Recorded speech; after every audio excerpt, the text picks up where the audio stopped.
right. Hello, world. Hello, everyone. I'm so excited to be chatting with our featured business entrepreneur for this month, Brittneyann Cover. Hi. Hi, Beth. Yes, thank you so much for joining. How are you doing? I'm doing wonderful, and thank you for having me on your platform. I really appreciate it. Oh, you're welcome. I'm so excited. This is the first real estate interview that I've done. I'm going to introduce you and then give you a chance to talk a little bit about yourself. But I'm so excited because this is going to help people prepare either for those who are business owners and real estate agents themselves, or people who are looking to purchase a home, their first home, or second or third or 10th home. Yes. So Brittneyann Cover helps first generational millennials find discipline in their income because she is a financial literacy coach. You got to get the money right if you're going to be into real estate, right? She's also a real estate agent, and through her real estate business, she supports families with achieving their home ownership goals. She is a life coach. So she's going to help you reach those goals. And of course, she breaks everything down in her book. She is an author, and her book is titled My Home Ownership Testimony, which is available on Amazon. I'm going to let her chat a little bit and tell us a little more about yourself, please, Brittneyann, and your businesses. Hey, thank you so much, Beth. Okay, so my name is Brittneyann Cover, and like Beth was saying, I'm a financial literacy coach, real estate agent, and author. I'm currently in Orlando, Florida. Well, I'm in Altamont Springs, which is a suburb of the Orlando area. And I've been living here for about 4 years. And I do help millennials, generation millennials who don't know where to start in their home ownership journey, successfully close on a property in 30 to 60 days. Oh, Yeah, yeah. I have a strong banking background. Prior to me getting into real estate, I was a banker. ah. Yeah, so that's something that makes me a little bit different than most real estate agents because I have a financial literacy background, knowing the banking end of it and knowing about your credit history, your banking history, and all of the needful things that you need to help you get towards home ownership. And just to tell you a little bit about me, I come from a Jamaican background. My family's from Jamaica. And what makes me so passionate about home ownership, I purchased my first property at 23 years old. Oh, congratulations. Yeah. And I was the first person in my intermediate family to purchase a property. And at that time, I didn't have any support or any guidance on the home ownership journey because I was one of the first people in my family to do it. So, due to my experience with my real estate agent and all that happened, I Mm. was looking for a change in careers, and real estate came to mind because I do truly have a passion to help people. I'm a relator. I'm very strategic and futuristic thinking. I have futuristic thinking, so real estate just kind of felt like that was the right path for me. Yes, I love it. And that actually leads me into one of the things that I wanted to chat with you about because, wow. So, in order to have your new home and to close on it with, you said 30 to 60 days. Yes, ma'am. So, that's like, Oh, sorry, Beth. it's okay. uh, that's like 2 months. Or Yeah, 1 month, but in order to close that quick, someone who's making the purchase has to have their financial house in order, right? correct. And to be honest with you, Beth, home ownership is a big purchase, and it is one of the biggest purchases that people make in their life, but it doesn't have to be as difficult as people make it. You know what I Mm. mean? Um, some people have a financial like the way that I've learned financial literacy was from my mom. My mom was, Jamaican, and she would have me call up the phone company and the cable company, even the Chinese stores. And I started to learn about finances just from watching my mom pay the bills and doing those things. And but some people don't have access to that. Some people, family, they don't have access to that financial education. So that's why I really like to sit down and really get to know what each of my clients need. So then by the time they're ready to purchase the home, it's really easy. It can happen in 30 to 60 days because we already talked about it. We took the action steps, and now all we have to do is execute and close on the home. So it's not as hard as people put it out to be. It is a big purchase, and you just don't want to go out and just get anything. But we really sit down and understand what's your goals, what do you want, what type of style of home do you like. When I went to purchase my home, I knew that I wanted a duplex property. I knew I wanted to live in one unit and rent out the other one. But maybe some people don't want that hassle of becoming a landlord and a homeowner. So maybe you just want a single family home, a townhouse, or a condo, or it Yeah. just depends on where you're at in life and what's your goals. Some people want to stay in their property 3 to 5 years. Some people want a forever home. So Yeah. it's just sitting down to really get to understand each and every person and really deliver on what their needs are. So step one, it sounds like, is knowing what you want for both your short and long-term goals. Yes. But then there's the economy, and sometimes it's easier and better deal to buy a home. Sometimes it's not as easy to get a good deal. Then sometimes, with employment or business, different things, right? So what are some tips that no matter what the economy is doing, no matter what the ups and downs are, how do you get your customers, your clients, who you're coaching, to prepare financially for um that type of market? Yeah. That's a great question, Beth. And it a part of it does have to deal with the financial aspect, but Mhm. I think the majority of it is a mindset aspect. You have to really want to purchase a home because some people may have the finances and Mhm. things of that nature, but they're just not ready. Their mindset isn't ready. So once you fix your mind on saying, I'm going to get a home one way or another, it's going to happen for you. But if you're saying, okay, I'm going to wait till the interest rates come down, or you're letting external factors get in your way of wanting to become a homeowner, then you don't really want it that bad, True. because properties are being sold and bought each and every day regardless of the climate. And I think if more consumers had that mindset, less companies, big companies and corporations would be less likely to come in and buy up these homes and force people into renting. And Yes. I think also with that mindset, a lot of people lack commitment now.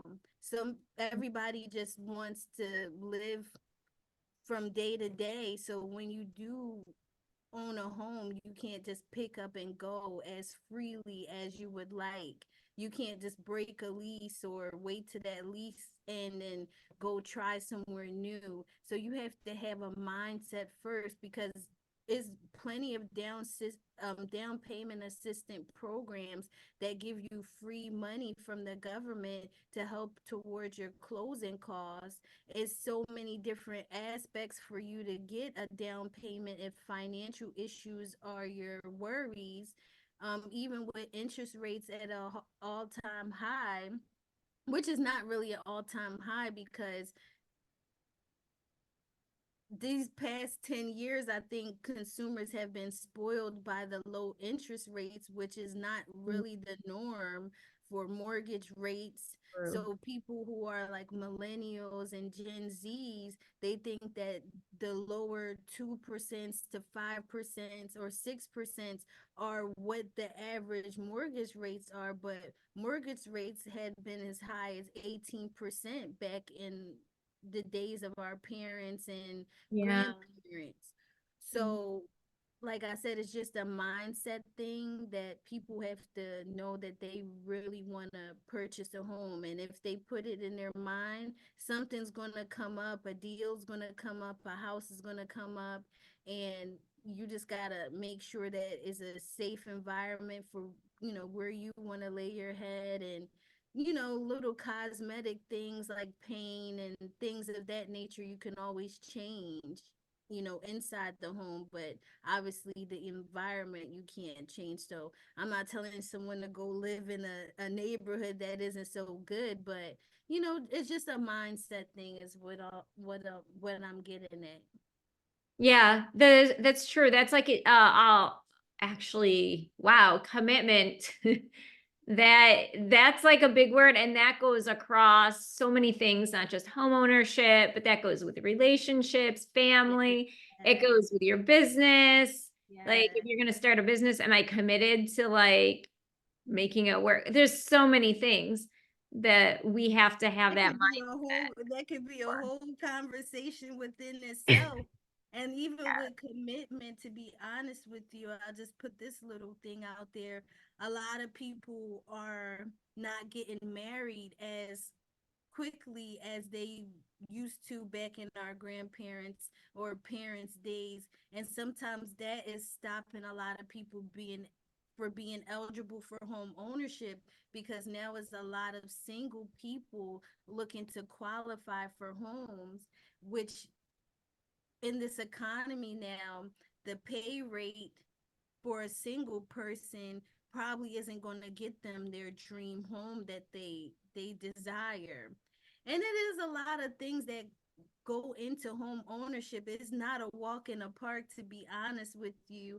That's why I said it really is a mindset thing, because you're not going to be able to call your landlord and get things fixed. You have to now be a business owner technically, because what people don't tell you is your home, your property is your first business, because Yeah. now you have to um work with other professionals such as handymen or mortgage professionals, bank professionals, electricians, and all of these different people when you become a home owner. So Yeah.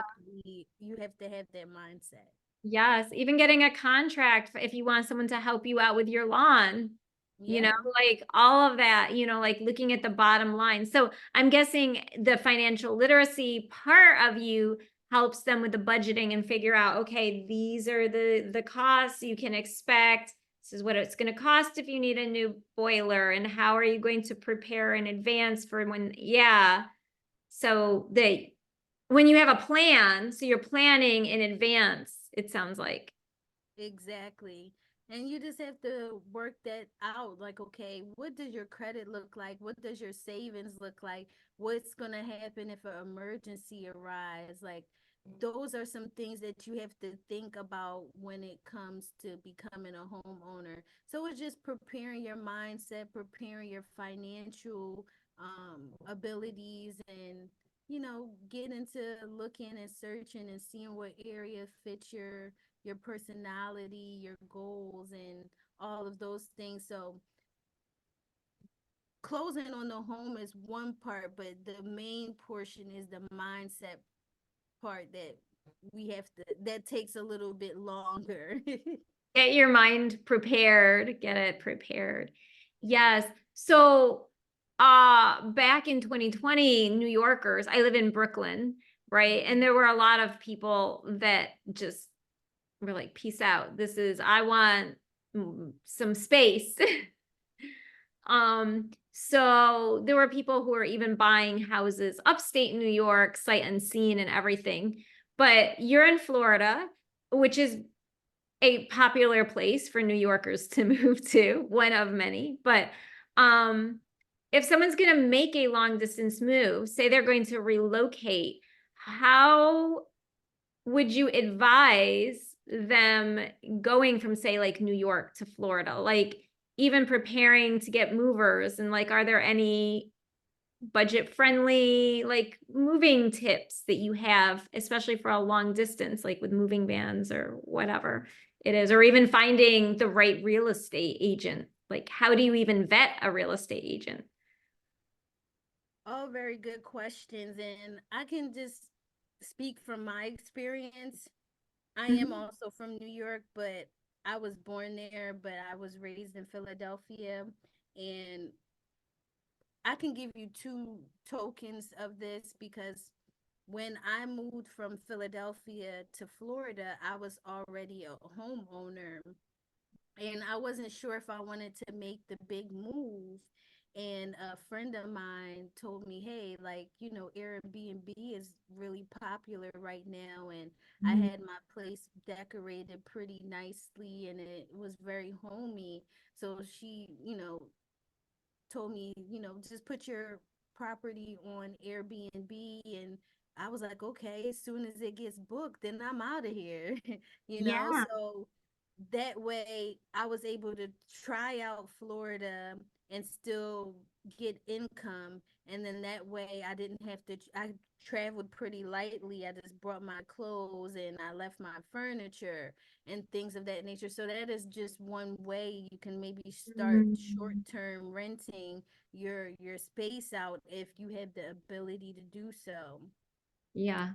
And then another thing I would also recommend is getting to know someone, like you said, in the area. Maybe you may have a friend wherever you decide to move. It could be Florida or wherever, and get someone to show you around the place. Because when I decided that I wanted to move to Florida, I had someone show me around the different areas, different neighborhoods, so I could visualize, okay, I can visualize myself living in the suburbs of Orlando, because the inner city of Orlando have a lot of traffic. And if you're moving from New York, you don't want to come into a middle of Okay. somewhere that has a lot of traffic.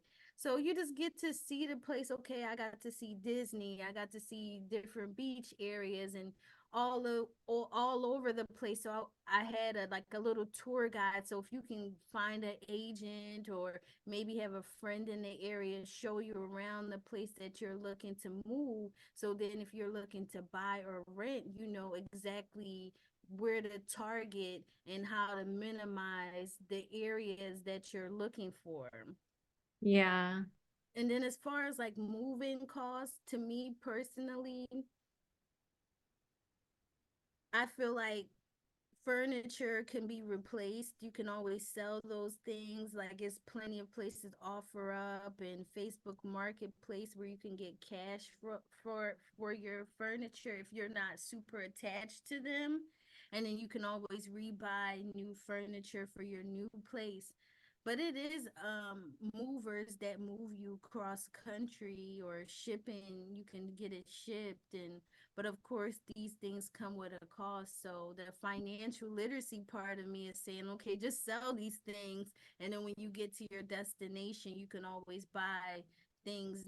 I always used to be the type of person that would buy things brand new till someone showed me Facebook Marketplace and offer up. And they have really great quality things where you don't have to, spend an arm and a leg for newer items, because if you decide to rent somewhere and you know you're going to buy a house in a year, you don't want to keep buying brand new things, and then you have to Yeah. get movers to move them, and now they're chipping up your stuff, and your couch is getting broken up into pieces, because when you move items, they are bound to get broken and bruised and things of that nature. So if you're thinking of going to a long-term move, in my opinion, is just to get rid of things, as far as sell them, give them away, and then when you get to your new destination, you can always get new items or new used Yeah. items.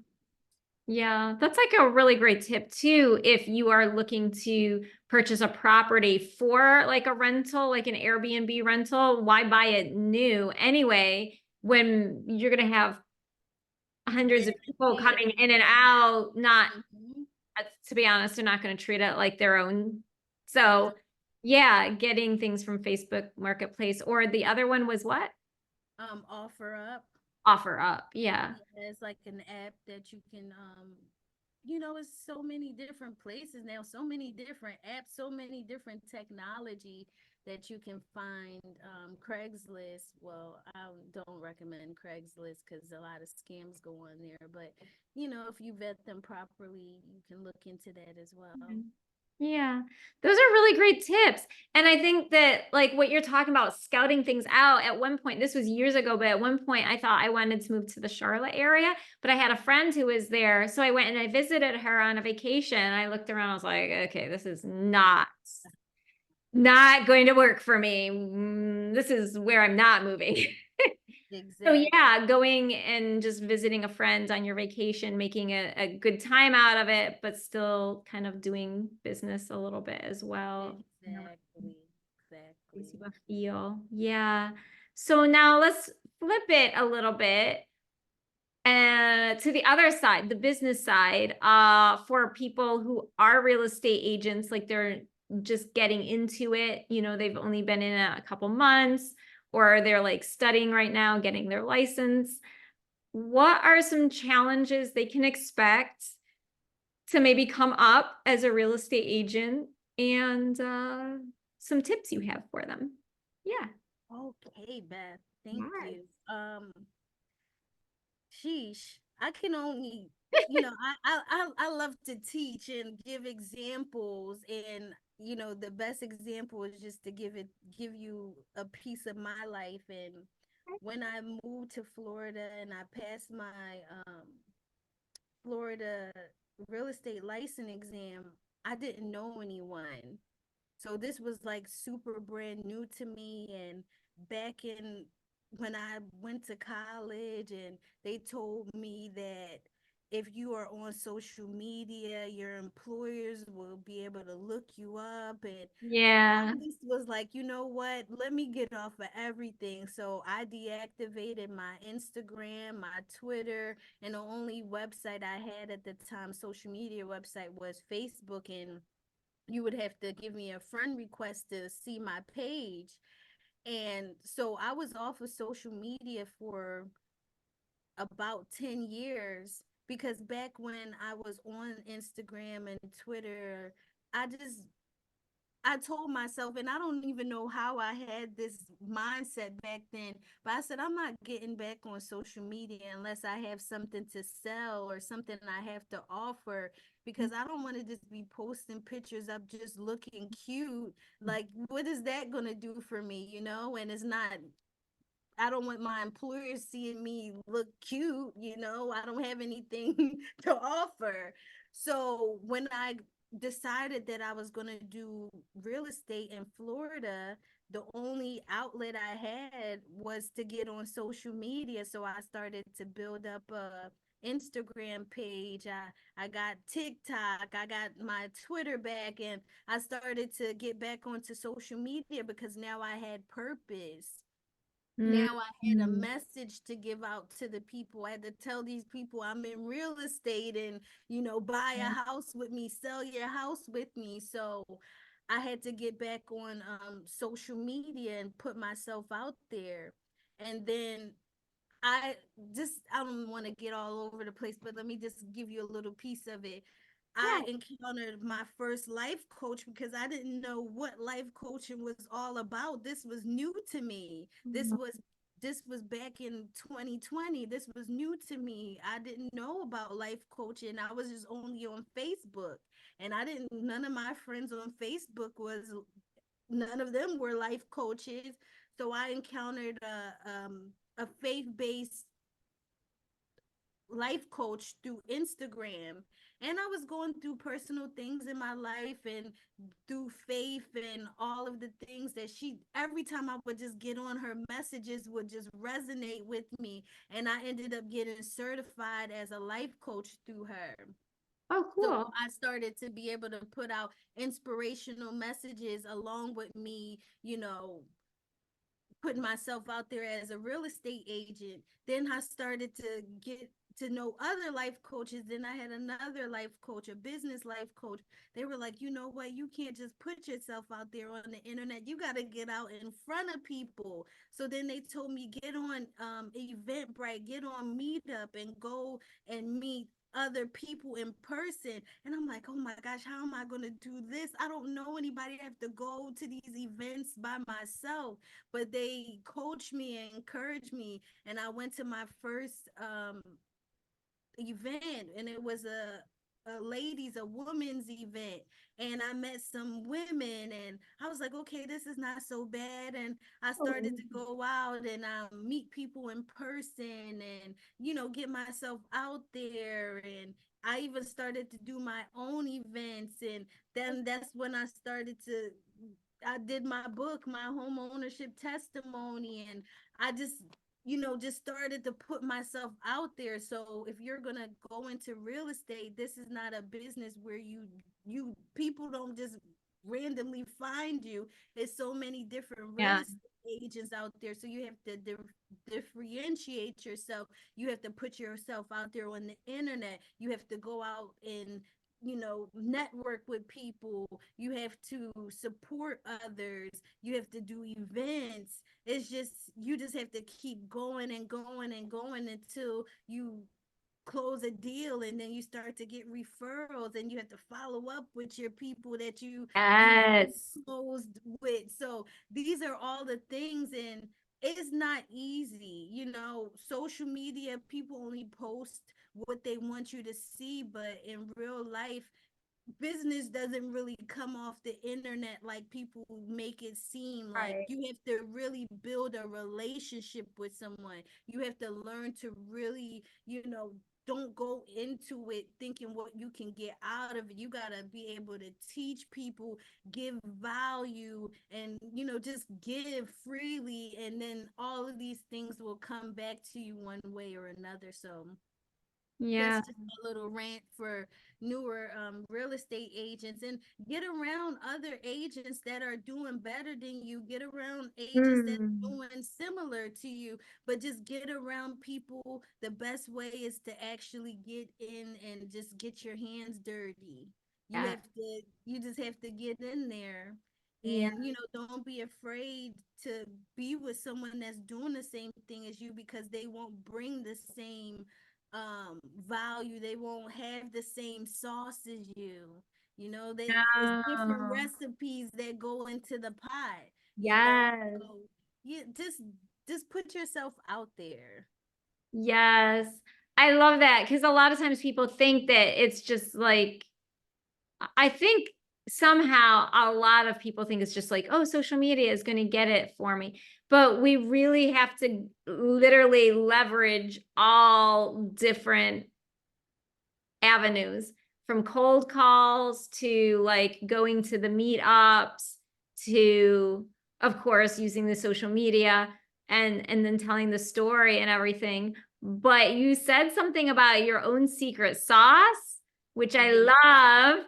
And I wanted to know what you feel is the secret sauce many entrepreneurs just in general miss, that would, if they thought about it, they could like add that little flavor in, that might be the missing ingredient to becoming more successful. That's a very, very, very good question. And to me personally, coming from a corporate background, they say that you can't mix politics and religion with business.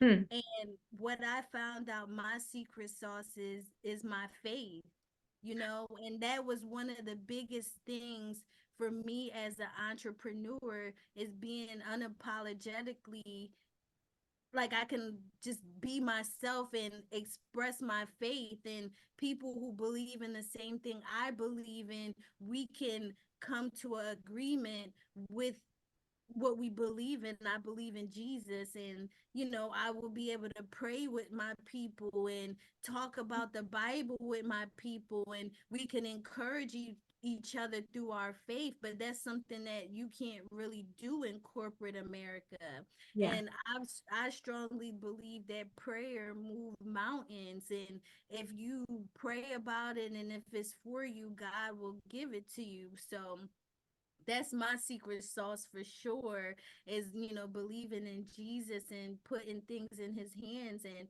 even when I was in college and I was doing banking, and one of our research projects was to look up, because I didn't go to a traditional college. I went to a like a night school kind of environment where people were already into their profession. So we used our professional experience into our education. So I was in banking at the time. So I did a research project, and come to find out it was a bank. I can't remember what state it was founded in, but they were founded on biblical principles. And before they applied for any loans or did any business, they would pray for their clients and things of that nature. And that was just that entity, because it was just, Yeah. anybody can found a bank and create it on their own platforms. And that's what makes me different, because I'm gonna pray about everything when it comes to the transaction. It's like, okay, I have to consult the Lord in this. Like, are we going in the right direction? Is this the right deal? Is this the right thing that we should be doing? Yeah. And that's I get the wisdom from reading the Bible and all of my faith. I bring that to the deal as well. So you getting me in, you getting my spirituality as well. And I think that plays a huge part in it, because now I'm not only you know committed to you, but I'm doing the right thing because I'm committed to the Lord. So I think that's exactly what makes me different as a business professional. Yeah. What you were talking about, thank you for sharing that. It made me think about some of the things we were talking about earlier, right? So prayer is very powerful. And so we can ask God, reveal to me if this is like why is there a thumbs up? I think that's what the new feature. If you put a thumbs up, like if you do I didn't, that. oh, if I do this, it does. Yeah. Uh-huh. Oh, Yeah. it's Yeah, great if technology. I make two thumbs up. Do you like, oh, Oh my gosh, look at oh, that. talk about technology. So we're learning today on this conversation. Yeah. Wow. Okay. So let me See, read. miracles happen when you call on the name of Jesus. Come on. Yeah. But when you're looking for a real estate agent, right? Or you're looking for a house, right? Prayer, God, lead me to the right real estate agent and the right home, and telling God the desires of our heart, right? And like, reveal to me if there's anything in the foundation, literally in the foundation of Mhm. this house, that is Yeah. unsound, because you don't want to buy a house that's going to fall apart on you next year, literally, because the foundation was wrong. And sometimes things are hidden, and like, we think the inspection was done or different things, but like, maybe there was like some corruption, right? But asking God to like reveal, like, is there something that I should be aware of, right? So I think that's great and can give a homeowner peace. And I think that's also great. What you're saying is go forward and mix things that everyone says is not a good idea, because people will relate, because people want to do business with people who they relate to. So if they know that you're going to pray for them and that this, their success, right? And they also pray, that's going to make them want to do business more with you than someone else who's not going to pray for them. So yeah, mixing business and like whatever it is, people bond over all sorts of things. Yeah. And that's actually how I came up with the title, My Home Ownership Testimony, because my faith has gotten built up over time since I was a little girl, and my mom introduced me to prayer. I used to pray about everything that I wanted in life. And when I decided in my mind at 20 years old, I just heard someone at a soda machine. I used to work at Olive Garden. I heard a coworker, he got his real estate license and talked about getting a duplex, and he wasn't even talking to me, and I just heard it and I was like, that makes sense. I need to get a duplex. I have to get a duplex. And that was like instilled in my mind, and that started to become my prayer, and God started to align everything from the time that I thought about it and I prayed about it. Then someone came to the restaurant I worked at. She said she loved my customer service, and I'm like, lady, just give me my tip. But she said you should apply for a bank. And then I said, okay, and it kind of planted a seed in my head. And then I went and apply for a bank that I had a bank account for. And I noticed that banking was a part of my life because I had my first bank account at like 8 or 9 years old. And then when I started working at Wendy's when I was 16, I would go cash my check at the same bank, and I started to know the tellers there. And then I got my first credit card at 19 years old. So I was doing my own banking indirectly. So when I got into banking, it was natural for me because I was already doing these things myself. Real estate is natural for me because I became a homeowner so I can teach other people about home ownership. What people don't realize is that some people get into the profession, but they have no real life experience. So they can't teach you from what they actually know. They just have the book knowledge of it. And just to even tie this all back together with the spirituality, just real estate in general is like a dog eat dog type of environment. People do very malicious things to get deals closed and to just get money. But when you are an ethical person, when you have a foundation that's built on something positive, you can relay that back to your clients and make sure that they get the best out of the situation. So Yeah. real estate agents, you need to be ethical. Don't be like the wolves, because if you're like a wolf, you'll become a wolf too if you're around other wolves. So Yeah. get around ethical people that are doing the right things, and don't get caught into doing things the wrong way, because you may have success in it, but in the long run you won't feel good about it in the end. Yeah. Yeah. And then, I mean, sometimes you just don't know, right? So you may think it's the way to do things when it's not. Like if you get the wrong mentor and you're trying to learn, you may think cutting this corner or that corner is okay.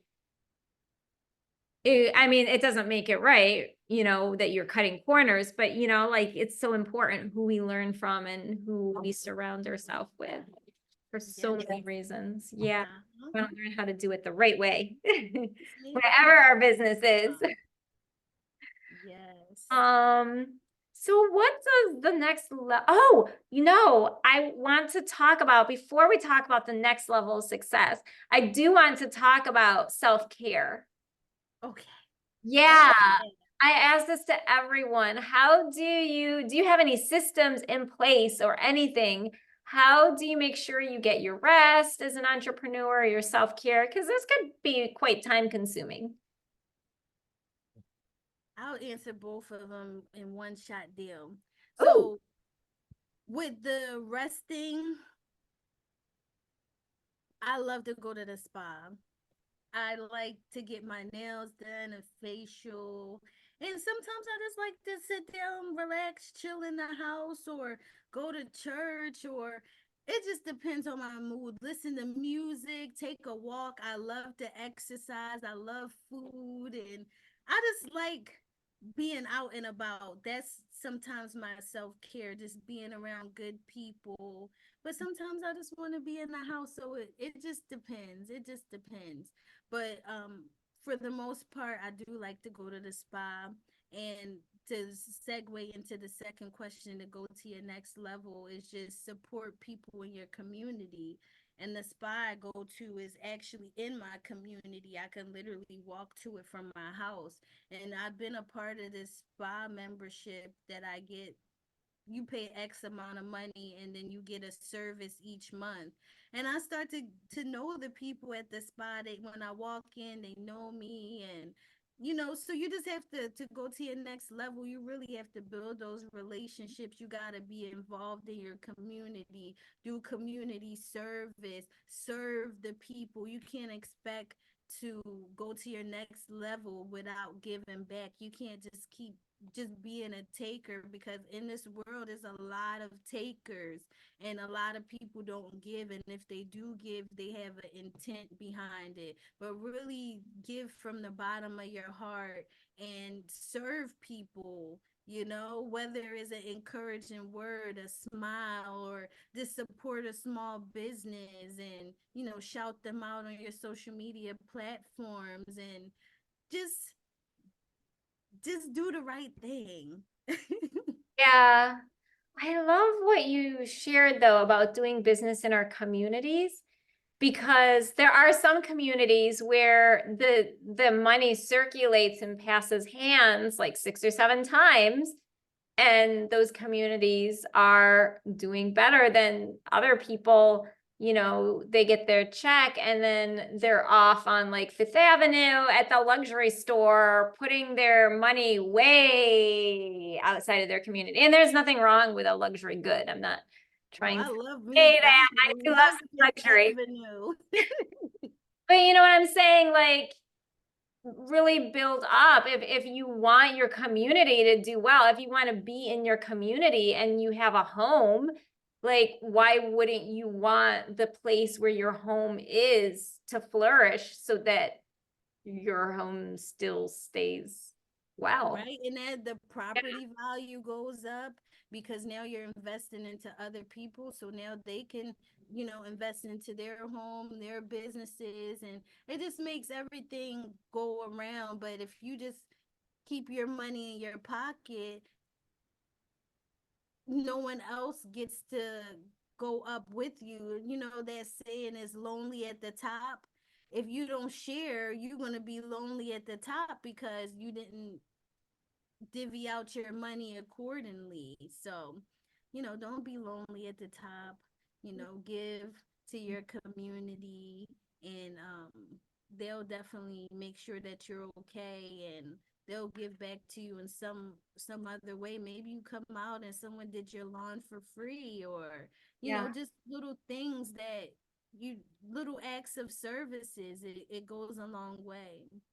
It does. It does for sure. So, how do people get in touch with you? Say someone wants to move to Florida in the or you just mostly serve the Orlando area, Oh no, or I do you service the all Central Florida area, so Tampa, Orlando, Daytona, Deltona, so many. It's not like New York, I tell you that much. Like New York has neighborhoods, Florida has like many pockets of little cities. Mhm. So I service the Central Florida area. I am on all social media platforms at Cove Realtor. I'm definitely on YouTube if you want a longer form video where I'm giving informational content, whether it's about home buying, relationship, or business. I'm on TikTok, Instagram, Facebook, all over the place, so you can find me. All of my information is usually on my page, like my phone number, my email, so you can contact me that way. If you need a want a tour of the Orlando area, definitely let me know if you're transitioning, or even a phone conversation just to get your mindset right. And I do free home buying consultation, so we'll go through and see where you are in the stages of your home buying and what it will look like for you, and set out a plan for you. And then also I have a done for you book, journal and planner, my home ownership testimony. In the beginning you'll get encouragement because it talks about my journey of home ownership. Then you have a budget worksheet in there so you can fill out your budget worksheet. Cool. You have encouraging, you have what is that called?